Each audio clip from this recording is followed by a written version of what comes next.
ஆமகுலா சுரப்பில உள்ள தைராய்டு சுரப்பியை பத்தி பார்க்கலாம். சரிங்களா? தைராய்டு சுரப்பி எங்க இருக்கு அப்படின்னா குரல் வளையின் 2 புற பகுதியிலையும் இருக்கு. சரிங்களா? 1914 கெண்டல் அப்படின்ற நபர் தான் தைராய்டு சுரப்பிய முதல்ல படிக வடிவில் கண்டறிஞ்சாரு. சரிங்களா? கேட்பாங்க, தைராய்டு சுரப்பியை படிக வடிவில் கண்டறிந்தவர் யார்? கெண்டல். எந்த வருஷம்? 1914. எப்படி ஞாபகம் வச்சுக்கிறது அப்படின்னா, லவ் பண்றவங்களா நம்ம கிண்டல் பண்ணுவோம்ல, படிக்கவே மாட்டேன் லவ் பண்றேன், படிக்கவே மாட்டேன் லவ் பண்றேன் நம்ம கிண்டல் பண்ணுவோம் இல்லையா? அப்போ லவ் ஸ்டே எப்போ? பிப்ரவரி 14. அப்போ 14 இருக்கா? அப்போ 14 கெண்டல் படிக நிலை. சரிங்களா? அப்புறம் 1927 சார்லஸ் ஹரிங்டன் மற்றும் ஜார்ஜ் பார்ஜர் அப்படின்ற 2 நபர்கள் வந்து தைராய்டு சுரப்பிய மூலக்கூறு வடிவுல கண்டறிந்தாங்க. என்ன வடிவுல? மூலக்கூறு வடிவுல 1927 சார்லஸ் ஹரிங்டன் மற்றும் ஜார்ஜ் பர்ஜர். சரிங்களா? சரிங்க சார், ஒவ்வொரு நாளும் தைராய்டு சுரப்பி உருவாக எவ்வளவு அயோடின் தேவைப்படுது அப்படின்னா 120 மியூஜி அளவு அயோடின் தேவைப்படுகிறது.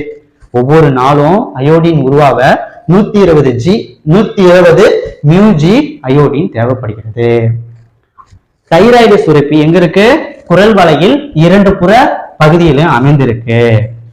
சரிங்களா? அந்த தைராய்டு 2 புறம் அமைந்துள்ள சுரப்பியானது இஸ்துமஸ் என்ற கதுப்புகள் மூலம் இணைந்துள்ளது. சரிங்களா? 2 புறமும் இருக்குப்பா, அது எப்படி இணைஞ்சிருக்கு அப்படின்னா இஸ்துமஸ் என்ற கதுப்பு மூலம் இணைந்துள்ளது.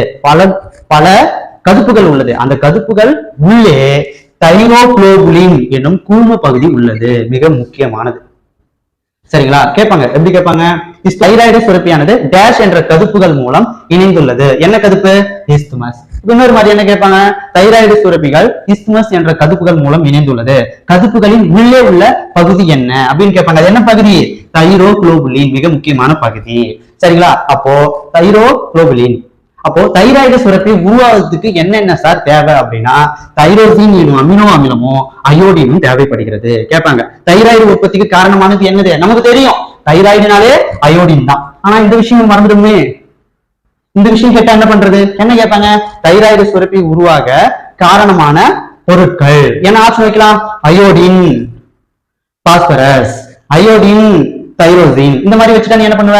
சரிங்களா? என்னென்னு கவனம் பார்த்துக்கோ. தைரோசினும் அயோடினும் உருவாகுது. சரிங்க சார், ஓகே. அப்போ தைராய்டு சுரப்பி சுரக்கும் ஹார்மோன்கள் என்னென்னது அப்படின்னா ட்ரை அயோடோ தைரோனின், டெட்ராயடோ தைரோனின். சரிங்களா? அப்ப ட்ரைனா என்ன சார்? நமக்கு தெரியல. 1னா மோனோ, 2னா டெட், மோனோ, டை, ட்ரை, டெட்ரா அப்படின்னு சொல்லுவாங்கல்ல, அதுதான் இங்க சொல்றாங்க. ட்ரை அயடோ தைரோயின் என்ன சொல்லுவாங்க? அப்போ T3ன்னு சொல்லலாம். 3னா என்னது? டெட். 3னா என்னது? ட்ரை. அடுத்து டெட்ரா அயடோ தைரோயின், இது T4ன்னு சொல்றாங்க. அப்ப டெட்ரான்னு சொல்லலாம். சரிங்களா? இந்த 2 ஹார்மோன்களை சுரக்கிறது. கேட்பாங்க, தைராய்டு சுரப்பி சுரக்கும் ஹார்மோன்கள் எது அப்படின்னு கேட்பாங்க. பாத்துக்கோ இது ரெண்டும். சரிங்க சார், தைராய்டு சுரப்பி சுரக்குது. சரிங்களா? தைராய்டு சுரப்பி மாற்றி சுரப்பதால் ஏற்படும் பிரச்சனைகள் என்ன? அது அதிகமா சுரந்தா என்ன வரும் உங்களுக்கு? கம்மியா சுரந்தா என்ன வரும் அப்படின்னு கேட்கிறேன். கரெக்டா? அடுத்து தைராய்டு சுரப்பி குறைவா சுரந்ததுன்னா ஏற்படும் நோய்கள் என்னது? எளிய காய்டர், கிரிடினிசம், மிக்சிடிமா அப்படின்னு சொல்லுவாங்க. எளிய காய்டர் என்ன அப்படின்னா அயோடின் குறைபாட்டால் ஏற்படுவது. கவனமா இருக்கணும். அயோடின் குறைபாட்டால் ஏற்படுவது எளிய காய்டர். எளிய காய்டர் வந்து இமயமலை பகுதியில் கூட அதிகமா காணப்படுது. அங்க வந்து அயோடின் குறைபாடு அதிகமா இருக்கு. கிரிடினிசம் அப்படின்றது குழந்தைகளுக்கு அயோடின் குறைபாடால் ஏற்படுகிறது.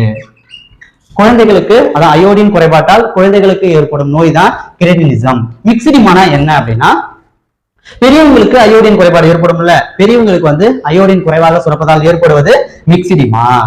சரிங்க சார், குறைவாக சுரந்துட்டா சொல்லிட்டீங்க. என்னது? எளிய காய்டர், கிரிடினிசம், மிக்சிடிமா. அப்ப அதிகமா சுரந்தா என்ன சார் வரும் அப்படின்னா கிரேவிங் நோய்னு சொல்லுவாங்க. நான் ஒரு அதிகமா இதுக்கு முன்னாடி உங்களுக்கு யாருக்கும் தெரியாதுன்னு நினைக்கிறேன், கவனம் பார்த்துக்கோங்க. தைராய்டு சுரப்பி அதிகமாக சுரப்பதால் ஏற்படும் நோய் என்னது? கிரேவிங் நோய். அது என்ன சொல்லுவாங்கன்னா எக்ஸாப்தல்மிக் அப்படின்னு சொல்லுவாங்க. சரியா? அப்படி அதிகமா சுரந்தா என்ன சார் பிரச்சனை வரும் அப்படின்னா துருத்திய கண்கள். சில பேருக்கு வந்து கண்ணு வந்து உள்ள போயிருக்கும். சரிங்களா? அது பூ இருந்துச்சுலாம் சொல்லுவோம்ல, கண்ணு உள்ள போறது, துருத்திய கண்கள், சதைகள்ல வந்து புள்ளி புள்ளியா இருக்கிறது. சரிங்களா? கண் வந்து வேற நிறத்துல இருக்கிறது, இந்த மாதிரி இஷ்யூலாம் வரும். சரிங்களா? இதோட பணிகள் என்ன அப்படின்னா உடலின் வெப்பத்தை வந்து பராமரிக்குது, வளர்ச்சிதை மாற்றத்தை ஏற்படுத்துகிறது. சரிங்களா? தைராய்டு சுரப்பி முக்கிய பங்கு வகிக்குது வளர்ச்சிதை மாற்றத்துல. அதன் காரணமாக என்னன்னு சொல்லுவாங்க? ஆளுமை ஹார்மோன் அப்படின்னு சொல்லுவாங்க. ஆளுமை ஹார்மோன் என்னது? தைராய்டு சுரப்பி மிக முக்கியமான பகுதி. என்ன மாதிரி தான் கேட்கலாம் பாருங்க. தைராய்டு சுரப்பியை படிக வடிவில் கண்டறிந்தவர் யார்? தைராய்டு சுரப்பி முதலில் மூலக்கூறு அமைப்பு கண்டறியப்பட்ட ஆண்டு 1927. சரிங்களா? தைராய்டு சுரப்பி ஒரு நாளைக்கு உருவாக தேவைப்படும் அயோடின் அளவு என்ன கேட்கலாம். சரிங்களா? தைராய்டு சுரப்பி டேஷ் என்ற கதுப்புகள் மூலம் இணைந்துள்ளது. இஸ்மஸ் கேட்கலாம். தைராய்டு சுரப்பி கதுப்புகளின் உள் அமைந்துள்ள பகுதி எது? தைரோகுளோபுலின் கேட்கலாம். தைராய்டு சுரப்பி உருவாக காரணமான அமினோ அமிலங்கள் என்னது? தைரோசின் பிளஸ் அயோடின் கேட்கலாம். தைராய்டு சுரப்பி சுரக்கும் ஹார்மோன்களில் வேறுபட்டது எதுன்னு சொல்லிட்டு டெட்ரா ஐடோதைரோயின், ட்ரை ஐடோதைரோயின், மோனோ ஐடோதைரோயின் அப்படின்னு சொல்லிட்டு ஆப்ஷன் வைக்கலாம். அடுத்து என்ன கேட்கலாம்? தைராய்டு சுரப்பி குறைவாக சுரப்பதால் ஏற்படும் விளைவுகளில் பொருந்தாதது அப்படின்னு கொடுத்துட்டு எளிய காய்டர் கிரினிசம் மிக்சிடிமா அந்த கிரேவின் நோயை பிடிச்சி வச்சு கேட்கலாம். அப்புறம் என்னது? ஆளுமை ஹார்மோன் என அழைக்கப்படுவது எது அப்படின்னு கேட்கலாம். சரிங்களா? தெளிவா படி 2 மார்க்க புடி. சரிங்களா? சரி பார்க்கலாம். தைராய்டு பார்த்துட்டோம். அடுத்து பாரா தைராய்டு. பாரா தைராய்டுல ஒன்னும் கொஸ்டின் கிடையாது. பாரா தைராய்டு சுரக்கும் ஹார்மோன் என்னது? பார்த்தா ஹார்மோன் சொல்லுவாங்க. சரிங்களா? தைராய்டு சுரக்கும் ஹார்மோன் ட்ரை டெட்ரா ஐடோதைரோமின் வரும். இவர் என்ன சொல்லுவாங்கன்னா பாரா ஹார்மோன் அப்படின்ற ஹார்மோனை சுரக்குது. இதனுடைய பணி என்னதுன்னா கால்சியம் மற்றும் பாஸ்பரஸ் வளர்ச்சிதை மாற்றத்தை ஏற்படுத்துகிறது. ஜஸ்ட் தெரிஞ்சுக்கோங்க போதும்.